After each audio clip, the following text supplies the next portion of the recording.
Wadi muri Zimbabwe rigandi vanapinda ndiri mukati mekuri vano kutsudzura nekupfapfadza dziri kuitika matima nawase nyika ino. Zimbabwe ndinozvisa kuti matima nawase ikoko munenge muri mukati mekufamba nechimuti rega ndireve mashoko anoera. Muri Zimbabwe pauri ipapo batirira pauri ipapo. Kana uri mukombi gara zvakanaka famba nadriver zvakanaka wakabata chimuti vari mundege bata izvonyi chimuti vari mubhasi vari kwauri kuenda vari mutaxi vari mumushikashika vari pakutengesa vari pasi pamvuri vari kuchera goridhe pauri ipapo kunyange uri pagomo mukati memasowe vaudze kuti ugoridza mheterwa ugoridzira nyika yose kuti izo manga muchizviziva here kuti National FM ndiyo nhefenyuro inoteererwa nedzimwe nhefenyuro. The whole nation on one station. Mucheka Zimbabwe dzandakapakata nhasi pazora nhasi mukoma KB gwebe rakazara rine zvinhu zvaro. Yes, Regai ndikuudzeni kozadzisa zviriko ndimi vatongi nokuti tinobva kwamuri muchatidzora zvakare sedare. Muri yeZimbabwe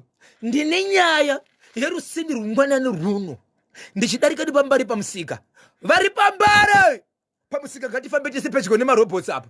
Murandakazi ane makore anokwira kuita 34 years akashama zvakari pakati pemugwagwa muviri ari maresearch ande kuvhara aribekada kuvhara kana bharidhi zvaro kuratidza kuti ndakasunga vanhu vawanda varipo ndokutumirwa shoko ndokubva ndamanya ipapo ane zvaataura kuti sei ndichizviita. Inzwai zvimwe zvanga achiita angane chimbuzi mukelaiti achidya achiti handisi kupenga bhosho handisi kurwara ndiri munhu akakwana ndiri kudya chimbuzi ichi ndakashama ndine zvandiri kuratidzira.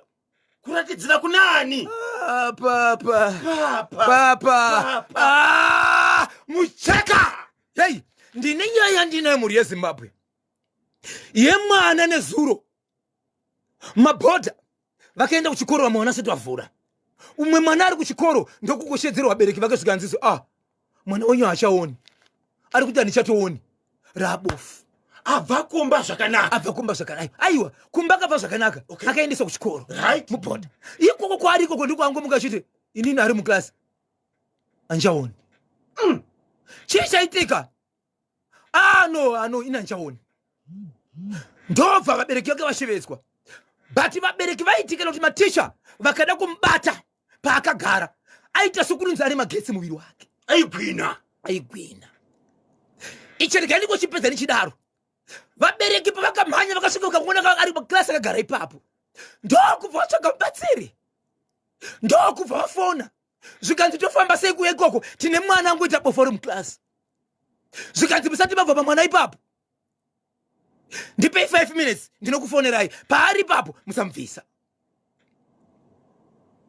Mwana wandiri kutaura mukoma KB vamwe vana vakabuda muklasi yachiboripo vachimirira kuti vabereki vasvike nokuti kuda kumubata vainzwa kusvika kuti singe pane magetsi. Vadaro baba pati vadaro muri yeZimbabwe vabereki vachibva vasvika pavakasvika zvikanzi fonai vachibva fonera munhu wavaida kuti vazinobatsira zvikanziso musati mabva ipapo mirai 5 minutes zvikanzi right. Vari ipapo vauya ipapo hama dzemwana muri chii nechii zvikanzi pana baba nemwana nasisi vake zvikanzi no problem. Amai ndiri kukumbira kuti mufonere mai venyu muvaudze kuti ndiri kukumbira kuti mwana wangu aone. Zvikanzi ndiri mwana wavo handizonzi ndapuma here. Zvikanzi ndokusaka ndati 5 minutes taurai navo. Taura iko zvino chifonai amudzirimi maakutaura nawo kutaura kwandaita ndokwakutaura nawo. Vaudzei kuti mama ndiri kukumbira kuti mwana wangu aone. Muzukuru wenyu aone. Ikutaura kuti mama ndiri kukumbira kuti mwana wangu aone. Isai foni palaudi. Atidi kuti umunzi makatuka mai venyu murume wenyu ngazvinzwewo zvamuri kuudza mai venyu. Ndobva vambomira chichika kufona ndobva vafona zvikanzi mama ndiri kukumbira kuti mwana wangu aone. Zvikanzi wo ndobva vakata fona hapana kufera 5 minutes vachibvofona zvikanzizvo akuona here. Havana zvavakatiosana kuti sei zvikanzi akuona here. Infoshow mwana anga akuona. Mwana akatobva siyiwa kuchikoro akabva anzi musiye kuchikoro ikoko ngadzidzise vamwe akasiyiwa kuchikoro. Ndine zuro baba Isabel mwana uyu mwana mukomana akura sei? Form 2 ari form 2 anga abva kumba zuva ripi achidzokera kuchikoro? Right, last week ndo pakatoenda kuchikoro kwavo. Alright, mabhodhi zvikanzi vakawadi vakanzi vakasiri vakatobva vaenda last week ndobva vaenda kuchikoro. Akabva kumba asina dambudziko haana kana urwere hwaakamborwara hwemaziso. Good. ende zvakangotanga nezuro ari muklasi zvakangotanga nezuro ari muklasi asi mwana uyu pazororo ipapa anga ari kwambuya vake mai vake akatomboenda kwagogo ndokwaanga ari pazororo kuti azoenda kuchikoro akauya nekumba achitengerwa zvinhu zvokuda kuenda nazvo chikoro achibvadakira kuenda kuchikoro right. Saka nezuro vanga vachiita leseni ipi mwana pakaita dambudziko rekusaona? No, zvemaleseni hauna kuzoti nemuziko renga but vakangozofonera kunzi mwana wenyu ati achaona. Hey! So mwana izvozvo akuona. Ari kutoona ende haana pari kumurwadza. Asi akangonzi fonerai mama venyu muvati ndiri kukumbirawo mwana wangu aone. Yeah. Mwana akutoona. 10:15 ndo pafika nthawe pale manje 0713938538 mungaziva here kuti chikoro ichi chiri kuprovinsi ipi munyika inu yeZimbabwe? Right, Manicaland.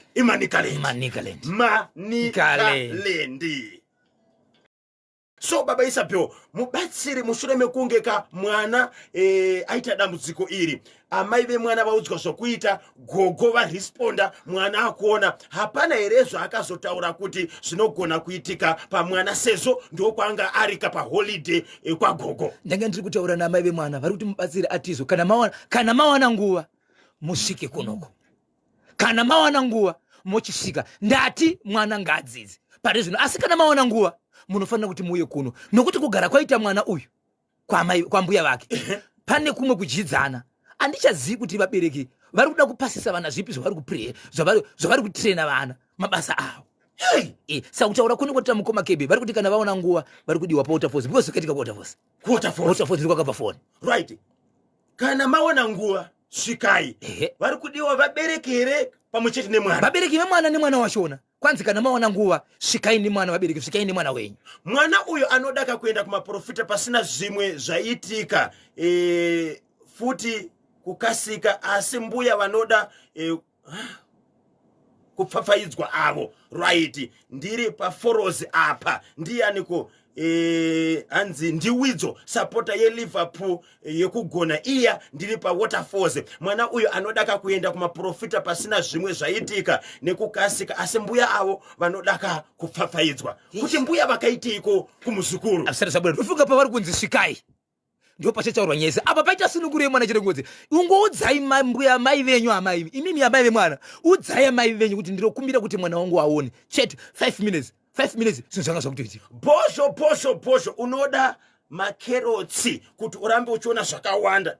Ndinonzi blessing gondo builder wekwamutare kwachigodora, ukwazise vana baba vangu kwanyamakamba namudhara perai. Sudzurai chimwe kwamutare. Ndine nyaya iri kuramba chidzokera kumashure yeumwe founder wechechi akaramba mukadzi wake ndokutora umwe mwana wesangano muchechi imomo achiti uyu haana mweya aprofiti, ndokutora mumwe mukadzi anga ari mukereke. Mushure mekunge murume wake mukadzi yewo akatora akambofira futi muchechi imomo, sangano rosara nevanhu vaviri izvezvi. Baba Isabel, dzokororo ine simba chii chakaitika kwamutare? Founder werimwe kereke riri kwamutare. Right. Ikereke ipi kereke rakaita sei? MuZimbabwe mune machechi akawanda. Mune machechi akawanda, mamwe anoridza magitare, mamwe akasiyana siyana. But uyu mutungamiriri ndo panowa ndo pamavambo ekereke. Ane mukadzi wake, ndokutanga sangano richibva rakura nemukadzi wake. Agara ari mukereke imomo, akazotora mumwe mukadzi. Asi chiri kudetsera ndechekuti mukadzi kereke umu mune umwe mukadzi ane mweya mutsvene ari imomo, anoratidzwa, anobata basa sekubata kunoita mufundisi ava kana kuti founder mukadzi iyeye ari mukereke imomo, murume wake akafa. Mushure mekunge murume iyeye ambobvunza achitizvo, ndine kuona kwandiri kuita inini handita senge ndisiri kuona zvakanaka, haana kumboita mazuva murume iyeye achibva afa. Afa kudaro, mukadzi uyo asati aitirwa nyaradzo, mufundisi kana kuti founder wekereke vachibva varamba mukadzi wavo, ndokubva vatora uyu vachiti uyu ane mweya anoenderana neni, vachibvaramba mudzimai wavo, vachibvaramba mukadzi wavo, ndokutora mukadzi wemwe murume akafira mukereke imomo asati aitirwa nyaradzo, ndiye wakutogara naye. Vanga vane mhuri yakakura sene mudzimai wavo akaramba. Vane vana 3. Ko uyu mudzimai wemukereke wokufirwa nemurume asati aitirwa nyaradzo ane mhuri yakakura. Ane vana 2 kumurume wake wakafirwa. Hama dzemurume dzikangonyerera izvezvi. Mufundisi ava kana kuti founder vakutogara nemukadzi uyu ari mukadzi wemunhu wavo vakatomusiya. Haana mweya. Apo murume wemukadzi uyu asati aitirwa nyaradzo ende akafira mukereke mushure mekubvunza kuti ndine maonero andiri kuita. Munhu akabvunza kuti ndine maonero andiri kuita, ndiyo mufundisi. Aiwa, mufundisi ndiwo vakabvunzwa kuti mukadzi wangu ndine maonero andiri kuita.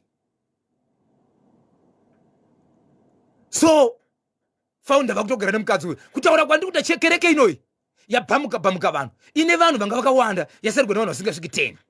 baba vane mudzimai ane mweya muchechi. Yes. Ndivo vakabvunza mufundisi kuti pane maonero andiri kuita pamudzimai wangu. ende havana kuita mazuva vachibva vafa. Mufundisi vachibva vazotora mudzimai wababa ivava vachibva varamba wavo vakati uya nemweya uyu kwamutare. Ndabvunza kuti kereke iri nderudzi ndezvemweya, but mazuva ano dzimwe dzemweya dzakuita sei dzakurova makatari. 0713938538 0713938538 KB Bozho mubatsiri uyo ndo vanonzi vana godobori manyama avo muroi chaiye vaidaka kuti zvidipa mwana zvakaoma izvi muresa timu rinoti Clive Candidasi Mvukuto Georgiola pa UMC ndinonzi Prince Marokotera Mutora Shanga pa Loni Kaufamo baba Isabel 23 minutes past 10 Tsuzurai. Andiri ya simudzambada ndirove iwe andiri ya maika ndirove iwewe andiri ya iwe ndirove pakatsika simudzambada pakatsika simudzambada pakatsika simudzambada 24 wini pindi for wakachiwemba community ya angel.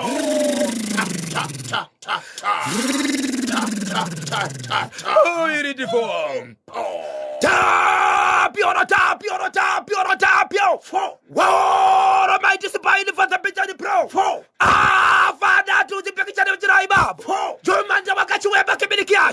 See pinity what Almighty. Tell you all should be pitiful. Walk out web. See pinity. Ngwana nuruno muri Zimbabwe. Yes. Kuseni richibva kubuda kunoko. Pambare pamusika. Vandoziva marobotsi ari pedyo nemusika yapatuzi nemusau pamuka paine mukadzi anga ari pakati poti mugwagwa unobva uko runzira inosiyiwa pakati rogadziro negadziro zvakanaka pakaisiwa matawalaisi ipapo ndopa asvika achibvamira ipapo akashamari marisecha asina kana chaakapfeka asina chaakaputira ndati ari musuuganda ndati akacheredza semunhu achangozvarwa but ari mukuru then oroshiwiri pinifo vakachiwemba kemenikasha cheka papa vanhu vati wandei kuti ndikwanise kupinda kunosvika pane mukadzi mukoma KB paita nguva nokuti ranga riri jurawo munhu achida kuona chii chaita kuti mukadzi mukuru akadai ashame abvise hembe. Chii chaita mukadzi mukuru akadai abvise hembe. Vamwe vakati ari kupenga, vamwe vakati dziri kukakarisika pfungwa. Ndasvika pedyo ndikati ndizvionere amai makadii ndichisvikepo zvikanzi kwaziwai baba Isabel. Vakuzivai? Vari kuziva munhu kwaika ndikuda kuvanhu vakawanda ndini ndasvika ipapo ndikuisa handina kuzokwanisa kuisa munhu uyu papeji mukoma KB. Why? But vamwe vachaona mafono chenchitenderera rangu peji haritendere vanhu vasina kupfeka haritendere zvadaro mukoma KB ndobvunza ndiri kuona pasaidi pane zvinhu zvimwe madota pari kusimuka dhasi ndiri kuona pane K-light rinokwari rakagadzirwa zvokuti apa panoiswa usavi apa panoiswa sadza peusavi kana kuti pesadza nzvimbo 1 ndiyo inenge ine chinhu yange ine chimbuzi chimbuzi ichi mukoma KB chatodhinda maoko kuratidza kukambura nokudya sesipunu pandazosvika inini kuratidza kuti ratidzo vazoita kamwe chite zvavo vachiti aiwa handisi kutamba bhozho zvandiri kuda zvechokwadi nemhaka yei amai masarudza kuti mufambe makashama zvikanzi pane zvandiri kuratidzira chii chamuri kuratidzira ndaigara kuEpworth iko zvinondogarawo maJoburg Mbare ndine shamwari yangu inonzi ndenge ndaigara nayo ndokubva yaziva kuti pandiri pane mudzimu unofanira kuti ubude munhu uyu ndiyari kushandisa mudzimu wangu kushandisa kwari kuita mudzimu wangu ikoko ndada kuti ndiratidzire kuti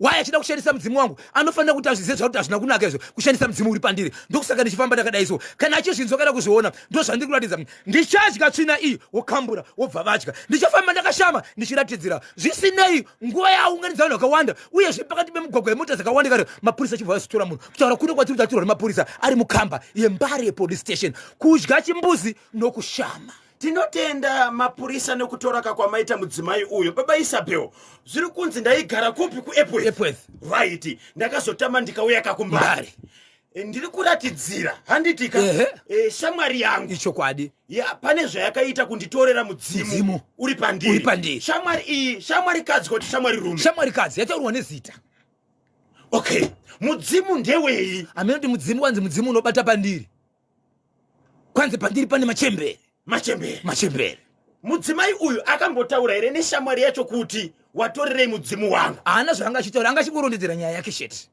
kuti ndo zvandikonzera. Saka ipapa zvandiri panapa ndiri kutoratidza, handisati ndatanga. Panapa muda kubva nguva zvikanzi handizivi, nguva yachandiudza kuti kuratidzira kwangu kwakwana. Hai, Akashama baba pati, akazura madota muviri, achidya chimbuzi. mukadzi mutsvukusu. Chimbuzi ichi ndechani? Ndo baba pati, munoprofita imi. Ndo mubvunza chimbuzi ndichani, zvikanzi handitozivi chimbuzi ndichanini. Chandoziva chete chokuti ndinofanira kuti ndizve chimbuzi mukuratidzira kwangu. So angachita izvi ari munhu here kana kuti angachita izvi pane mudzimu uri pari? Baba pati handira mudzimu wandaona. Tanga tichitaura tese semunhu samazuva ose. Kuti baba Isabel, aiwa zvandiri panapa ndiri kuzviziva. Ndiri kuratidzira bhururu wangu anoda kunditorera mudzimu wangu ini. Nokuda kwaizvozvo ndakagara kwakati ndakagara kwakati. Saka panapa handinyari handinzi kutyana kuita sei, aiwa ndiri kuratidzira ndichidya chimbuzi, ndichifamba ndakashama, ndichizora dota. Ndagachibata chimotimoti yeZimbabwe, wambuka seko hando kapaka. Nyaya ndoda kutaura panapa mukoma KB, nyaya ndiri kumhanya naye panapa inyaya yekuti muri yeZimbabwe vanhu munogona kurwadziwa nezvinhu zvinenge zvichiitika. Nyaya enda kupinda panapa mukoma KB, ndiye vabereki vari kuti vane mwana wavo ane 11 years, mwana uyu anga ari grade 5, asi ndiri kutaura maererano nemwana akazoshayika kana kuti mwana akafa nematambudziko. Mwana uyu anga ari mukomana, vane kereke yavanopinda vanhu ava, vaine kereke yavanopinda. Nyaya yakaitika muna Mei zvikanzi mwana vari kuenda kuSunday school, zvidzidzo right. Vaenda vana ava vakatozobuda kubva pamba munzvimbo yavanogara, vaine kwavakaenda. Vaenda kudaro pavakadzoka, mai vevana vakarongedzera vana bhegi rake rinenge rine hembe dzake. So mubhegi umu makaiswa hembe kusanganisira magloves. Vana vakaenda namai mufundisi kusanganisira nevanodzidzisa Bible. Ndokubva vaenda. Pavakadzoka nemotokari yavakadzoka nawo, mwana haana kuburutsirwa pabhasi stop pawo, akazoenda kunoburutsirwa mberi kumba kwana mai muvhangeri.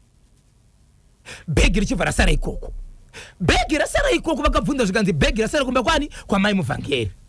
Mangwana bhegi parakauya, vakatarisa hembe dzemwana vakaona kuti mune gloves 1 risipo. Ndobva vaenda kumba. Vaenda kumba hapana kuita mwedzi yakawanda, mwana akabva takakurwara zvikurohwa nezvinhu. Achirohwa achibuda chivanhu, achirohwa nezvinhu, mwana akatakurwa kubva kunzvimbo yandiri kutaura ikubhowera achibva anopinda kwaMutare kuhospital kusvika mwana anoshayika. Ashayika ikoko vakabva vafonera muroora kuti ndine urombo, gadzirai kumba ikoko pamba paita rufu kuti mwana aita sei ashayika. Munhu vakaudza muroora chete. Vaudza muroora kudaro, gloves rakanga rina amai vemukereke. Kuya kwakambosara bhegi kuya. Vakabva vaine gloves bunga chivati kumuroora, ndiri kukumbira ndawaine glove kuti urise pane hembe dzemwana uyu, pane hembe dzake. Zvikanzi no, inini panapa ndiri muroora, handikwanisi kugamuchira hembe iyi.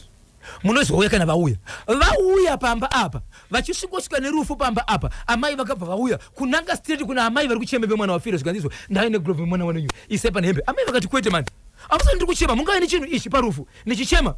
Apa pakaitika zvinhu izvi kubva musi warasika glove iri rarasara iri, yanga wa mwedzi wechi7. Vainaro kumba kwavo. Ndokubva vauya naro amai vakatsama zvokuda kurwisa mai ava parufu. Vanhu vakabata mai ava, mangwena zvakare vakabva vaenda kumuroora zvakare. Zvikanzi tauya naro, zvikanzi ndakakudzai handikwanisi kugamuchira nokuti panapa nditori muroorwawo. Kusvikira vazouya vakanzi nevanhu manese neglovi ingwaisai musherufu mune zvimwe zvinhu. Ndobva vaisemo, zvikanzi vanhu vemuone glovi siyo parakasumudzwa glovi. Baba vemwana kana kuti vehukama vari kushevedzera kuti pavakarisumudza makadonha zvinhu zvinokwana kuita 3 zvinoita senge mushonga. Ndokubva vaende kwamambo, mambo akaripo nevamwe vanhu po. Zvikanzi headman, honai zviri kuitika izvi. Zvikanzi nyaya ngeyokudari. Ndobva yaenda kudari. Yaenda kudaro, muridzi wemwana akabvunzwa kuti hei, muri kuda chii pamusoro pezvaitika izvi? Zvikanzi ndoda kuripwa mombe 3 zvaitika. Zvikanzi neushe huri kutonga, tisati taenda kuti muripe zvinhu izvi, munoda here kuti tikupei vanhu vanofamba nemi vabvunzire nyaya izvi kuti imimi mune chokuita here pakufa kwemwana, uyezve socks iri chii chamakaganisa pamusoro paro? Vanhu ava vesocks ava vakaramba vakati kune mutongi madzimambo, hatisi kuda kana kufamba isu kana kunobvunzira chii chakaitika pasocks iri, chatiri kuda kubhadhara chete. Vasati vabhadhara hapana kuita nguva yakareba, ndokubva amai vaya vangoti mabayo bekuya the socks ndova vafa vafa kudaro amai ava vekufa ava pavakambouya parufu rwemwana uyu mai vesocks iri vakauya vane karupasa aka kakafanana nekame karupasa kari pamba paamai ava vakafirwa nemwana nokuti paunoenda kuchechi vanofambidzana vakatenga rupasa iri vari pamwe chete umwe achitenga rwake ende yakafanana marupasa anyorwe zita vakatenga zuva 1 vakatenga rupasa rwakafanana amai pavakauya parufu amai ava vesocks ava vakauya nekarupasa kavo vakudzokera kumba kwavo vakabva vatizo machinjarisa rupasa emi rupasa rwamashandisa pakuviga mwana uyu ndiro rupasa rwangu avana kutaura ipapo vakangorwa pasi vachibva vaenda amai avepamba apa karupasa kaye ndiko kashandiswa pakuviga mwana kakaiswa mugumba remwana iko zvinozvi avasati vabhadhara mombe dziya kwaperawo 7 months hama dzaamai ava papera 7 months vafa hama dzaamai ava dzakauya nerupasa kumba kwavabereka vachiti imimi rupasa rwamakashandisa pakuviga mwana wenyu rupasa rwehama yedu yakafa iyi saka tauya nerupasa rwenyu tidzore rupasa rwedu isusu vari kuti rupasa rwedu isusu takatenga rupasa rwakafanana rwenyu rwamakauya narwo marudzokera naro ende hakuna munhu anoti kana akauya parufu nerupasa rwake anosiya ende rupasa rwamuri kutaura imimika rwakafanana nerwedu nokuti tinonamata pamwe chete uye zve takatotenga pamwe chete rwedu takaviga isusu ende why mazouya after 7 months ende muri kuziva sei kuti rupasa rwakachinjaniswa amai vaya vakuya neglove remwana ndivo vakazoshaya vabereki vemwana vakashaya vanga vachida kuripwa mombe ngani mombe 3 vakatoenda kwaishe ishe akatovabvunza kunzi ada kuripwa mombe 3 muri kuda here kuti mutange mambofamba mawane chokwadi vakati kwete isu hatitoda kufamba isu toda kungoripa ndobva vamirira kuripa vasati varipa mombe dziya vachibva vadzoka nerupasa after 7 months kuti taya nerupasa avo rwamakashandisa rusi rwedu ndore hama yedu vabereki kana kuti hama dzemufi mwanakomana akashaya right vari kufungidzira kuti amai vakauya neglove ndo vane chekuita nezvirufu rwemwana vari kungoti isusu tinoda mombe dzinoenderana nezvi zvinokuda kweglove iyi why gloves remwana rakaita 7 months risipo razouya zuva rerufu apo nyaya ichida kubvunzwa pamatare vari kuti izvo hatisi kuda kufamba isu kuenda kumaprofita kana kung'anga aiwa nokuti vanopiwa nguva yekunzi pamwe munogona kunge muchipomerwa kana kuti bhosha muri kupiwa hite munoda here kufamba ishe vachiti ndikupei vanhu vokufamba navo zvikanzi hatisi kuda vanhu vokufamba navo toda kuda sei kungoripa vasati varipa hama dzemunhu achibva afa after 7 months vari kudzokawo zvakare vachiti tauya nerupasa rwamakashandisa pamwana wenyu harusi rwedu ndore hama yedu vakuenda mudare kuti vanotongwa nyaya yerupasa hama yamambo ichibva yashayika haina kuzotongwa nyaya saka vakabva piwa rimwe date so baba vemwana wokufa ava ndovaisa nyaya yekufa kwavanhu kuti mhuri yezimbabwe ndionerewo nyaya ichi ichokwadi here kuti vanhu vangauya after 7 months kuti tauya nerupasa rwemunhu akauya kuzorara parufu achiti rupasa rwamakashandisa parufu mwana wenyu nderwedu iye muridzi werupasa urwu akafa saka tauya nerwenyu chairo ndechekupichi ibhowera 07 Zimbabwe titendereka timbobakidza kaZimbabwe nyika yeZimbabwe nemagetsi anobva kakuzuva zuva harisi rokomesa mufushwa chete svinura paka muri yeZimbabwe ndine imwe nyaya yandinayo panapa nyaya yandinayo panapa muri yeZimbabwe inyaya yakamira kudai pane chikoro chiri muZimbabwe chikoro ichi chine mwana airwara ari pachikoro but mwana uyu akarwara aienda kunomwe mudzidzisi waanorwisa sokutomupindira kana muofisi kana kuti vakangosangana vakutonetsana achitaura kana dzimwe dzenguva ari ega anotaura zita remudzidzisi vabereki vemwana uyu vaingorapisa mwana uyu vachirapisa mwana uyu mwana uyu anga kuti dzimwe dzenguva anovharirwa mumba but achikwanisa kubuda pakavharika chero mabaglas bus aikwana kubuda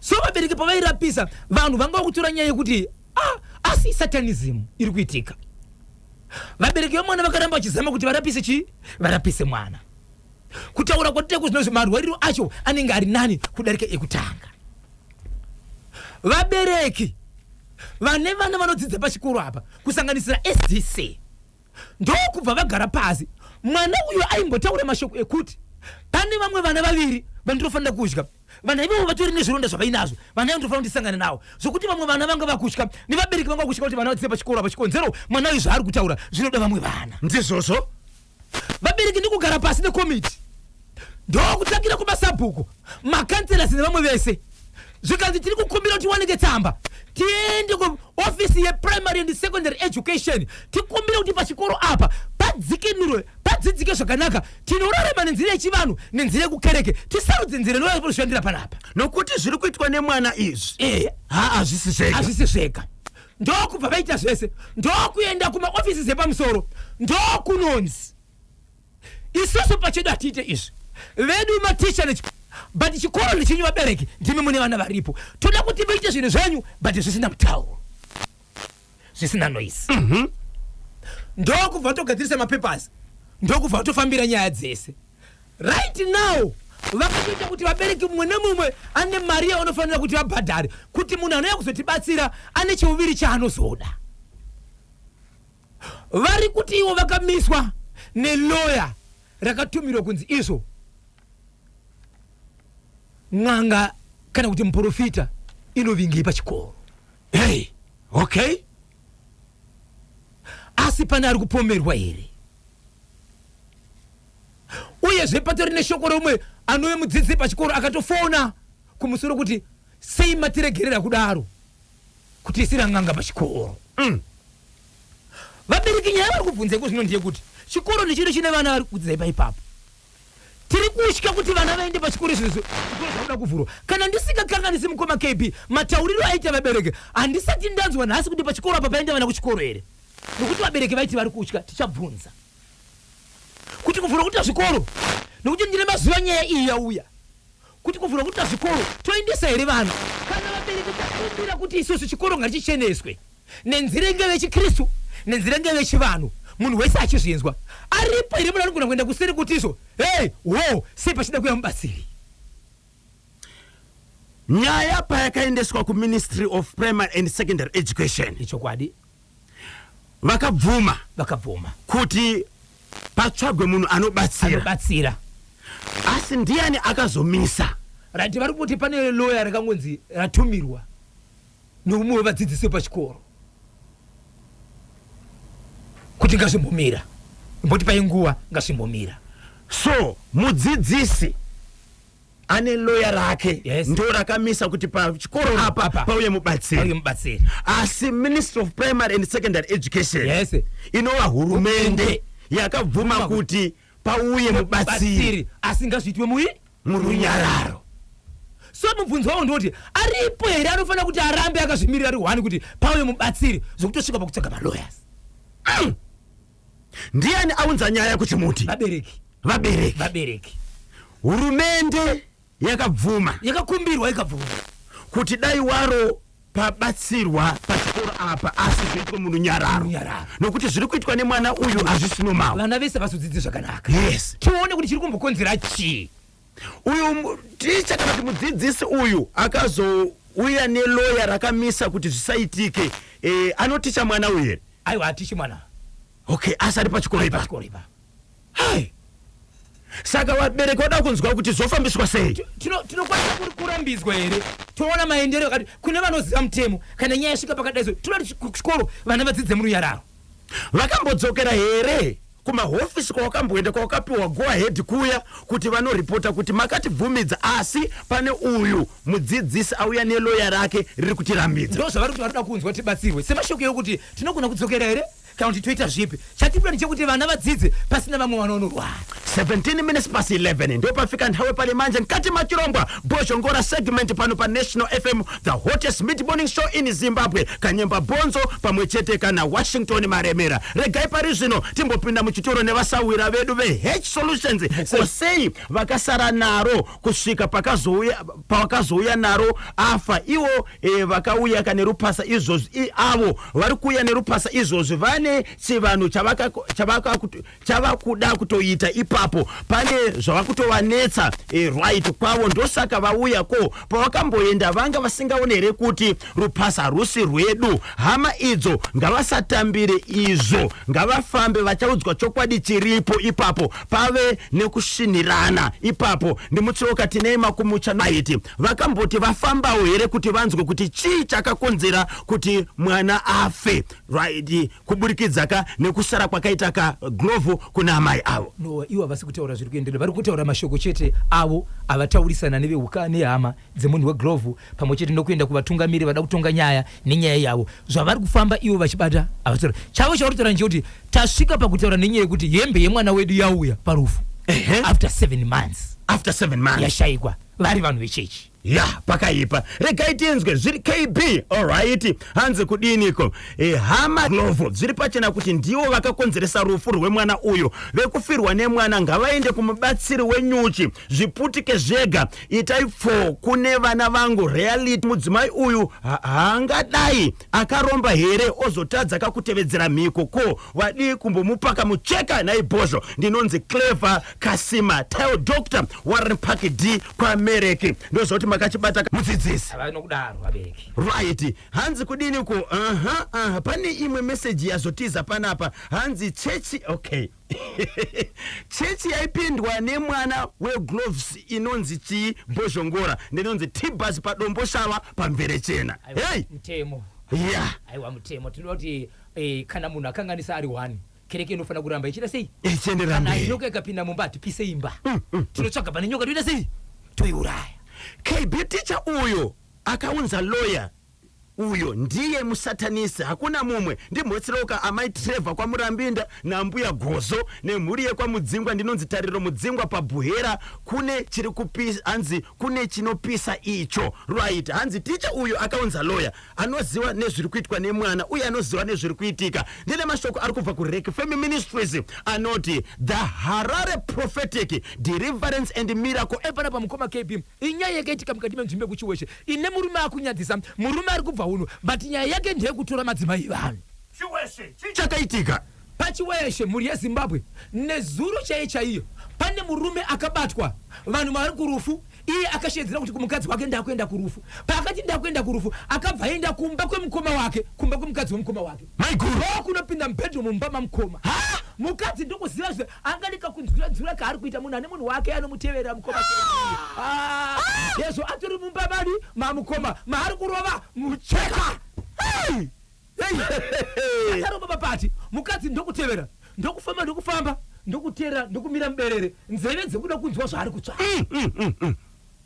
Achibva kurufu amai kumakunde, amai kumakunde, jekesa musoto, kumakunde, kufamba uko ndokunopinda ndokuteerera ndokunzwa kavoisi kari kubuda pazasi ndikani ndikamudhara wake murume wake, ndokubva afamba kunoudza vanhu ndokuenda ndokukomba imba, vakomba imba ndobva vanoka. Halo, vachibuda ndikuona pana vanhu vakawanda, murume ndokubata amai ava vatori nevakwasha, amai vakabatwa, baba munini ava atori mwana mukadzi nemhuri yakewo zvake ari kunonga nemwana 1 kana 2. Mai guru vatori vakuru by far. Mai guru vane mhuri yakura sei, vatori vakwasha. Baba munini asachambori nemwana anodarika grade 5 kuenda kuchikoro, achine mhuri diki, achiri kumhanya namai guru, ari kudhonza dzinodhonza ngoro. Mukoma vari kupi? Mukoma ari kubasa kuHarare. Kumashure uko zvakare murume uyu akatombobatwa kuti namukadzi wemunhu, mukadzi wakaita zvokutengesa, mukadzi wakaenda kunotengesa, mumwe mukadzi wepanext door akatobva kumba kwake kunopinda mame murume iyeyi, ndo makabatwa ari zvakare, akatobhadhariswa, akatorerwa zvinhu kwa mambo, mombe nembudzi nezvimwe kunze hauna mari kubhadhara zvokuti wabhadhara, nhasi unabva abatwa zvakare. So murume ari kubva mukati meguta reHarare nhasi akananga pachiweshe. Kanonzwa nyaya yekuti mukoma kumunin'ina wake, mukoma vafonerwa kuti munin'ina wenyu awanikwa ari mumba menyu. Takambata munin'ina ari mumba. Baba Isabel, zvakaitika kumanguva iyi bamunini vakabatwa nguva ina mai guru. Usiku kana vari kurufuka vanhu vachiridza ngoma. Kana muchiti usiku kumanguva iyi 11 kuti mai guru vangasina kushedza munin'ina here kuti panga pane zvichinetsaka pamusha apa kuti vagadzirise dambudziko repamba. Kuti baba mai guru akashedza baba munini. Yes. Kuti kuna zviri kunetsa sezvemukoma unyasiko. Chokwadi zvainetsa. Ndo zvakapindira mubedroom. Vakavabata pane zvavaitere kana kuti vaingodiscasa mubedroom. Baba pati munin'ina ari kukwanisa here kupinda mubedroom mamukoma kuma 11 usiku vachidiscasa vari imomo vari 2. Handisi kuziva vateereri munoti kudini. neche pachiweshe kai chiweshe saka mukoma uri kudzika nasi kwenda pachiweshe vanatendera kuti takamirira mukoma asvike kuti tikwanise kuita zvatoda kuita tizinde sei vanhu pawakaungana bamunini kuti muning'ini achita sei achibva mumbomu pane mashoko akataurere iye haana kana mashoko aitaura aingoti zvamuri kuona ndo zvaitika unozoninga kungotarisa pasika imbwa yakateerwa namukoma akapfupi kana iri mubhazi ko maiguru vaiti kudii maiguru aya ndo anga ari ma1 kokufirisa 0713-938-538 Zimbabwe muri kuti kudini neicho chepa chiwese Lazarus D'Souza guruve kachuta hanzi ndakachibata chimotekoti dzvi ayaya Kanyemba udza vabereki vepachikoro apo vadaidze mubatsiri wekudaidza ng'anga wekudaidza ng'anga dzakarombesa pamusha pekuya ng'anga nemotorbike ndinonzi Jose paMount Pleasant ndimucheka ndiye akaudza akaita sei ukumushedza wokuenda pamwe pamusha panga pane mwana aenda panguva asingagume uya baba vepo vachibva vasi vanzi makaromba panapa right ndobva kwanzizo kuromba kwamuri kuita nini handidusana nemazita muchaona zvichaitika ng'anga ichibva yawega zvikanzi ndakakuudzai baba pana pasapinda ng'anga pano pakapinda ng'anga ndakuenda zuva raikauya ndiro panga pane ng'anga iyi yakanga isiyaitezwa kanzi ndakuenda but pana pamavhura makuva ng'anga imwe yemudhudhu ikanzi mira una kwauri kuenda taura mashoko ako ndo iri kunzi ishedze dzumbunu mofera paDZ takachibata chimoti kuti dzvi hanzi chiweshe hoye but pane mumwe munhu futi ataure mweya yandisina kunzwisa pano zvikanzi asi kune wekugokwe futi vakatamira kubhoira saka gokwe Yehova gokwe inozikanwa baba Isabel zviri pachena kaizvo chiweshe hoye hey ndiyo inonzi matindi mutibvu kupisa kwenhopi sando kuvashandi vepachingoma famu Steven Siabua Abake Muchane Moto Shakman Matono Alfred Mafraud obvious mukoma KB pane patinogumira kuti ndimai guru pane patinogumira kuti ndimai nini pane patinogumira kuti uyu muramu tozoita imwe nguva isingaiti kuwanika muri mese often humba mageza Kanyemba na Bozho gokwe yaenda pachiweshe bamunini auna mai guru vanoda mucheka gokwe pachiweshe zvakare often humba mageza gokwe iri pachiweshe mageza ita Kanyemba chipfambi chichapera here paukama uyo murume ari kudaka mucheka ndinonzi size tsoro wenyanga paHeathcliff isusu seNational FM hatidi miri zhonga isusu seNational FM tinoti kana wakanganisirwa enda kumatare edzimosva handiti enda unoripota kana uchidaka kuripwa kana uchidaka kuita sei asi dare remhosva ndiwo karinoita sei rinokubatanidzai nemunhu anenge akanganisirwa nemunhu anenge akanganisa kwete kutonga wega nokuti mhosva inosara yave kwako baba Isabel nthawe dzadiyana 4 minutes to 12 tinenge takutodzoka mangwana ndikoti mukoma munya Shepherd Dama Elder Samasi Lenso vari Bogota vari Glenview andirika pane ano Taylor zvakare anonzi iye Tatenda Hanzu vari area 8 mukoma KP nzvimbo ari kushebedza kuti vanhu vekanzuro please yamutibatsire mutibvisire marara chikonzero nzvimbo iyoyo ine vamwe vanhu vanotengesa pane tawala iti ripapo saka tawala iti rakachorwa ndiro rakushandiswa kunzi pasi paro panounganidzwa marara but marara zvinopa uchapa unorwarisa ndokupikoko kuGlenview 8 pedyo muna 23rd pedyo nemakomba shops right regai tifambire nyaya dzacho nhasi chaiye honorable atingati honorable anonzi his worship Mayor Mafume right Glenview area 8 kunonzi kunachi muna 23rd okay pedyo nemakomba makomba shops his worship Mayor Mafume marara ari kutaura kuGlenview area 8 kuita kubwebwedeka munachitengesa ipapo achishedzera kuti panapa ndiri kutengesa tinomhanya manja timbopinda mumuromo right tiri kukumbirawo ka please nyangarani mone korera ikanati yamara iyi zvitenda bvirawandisa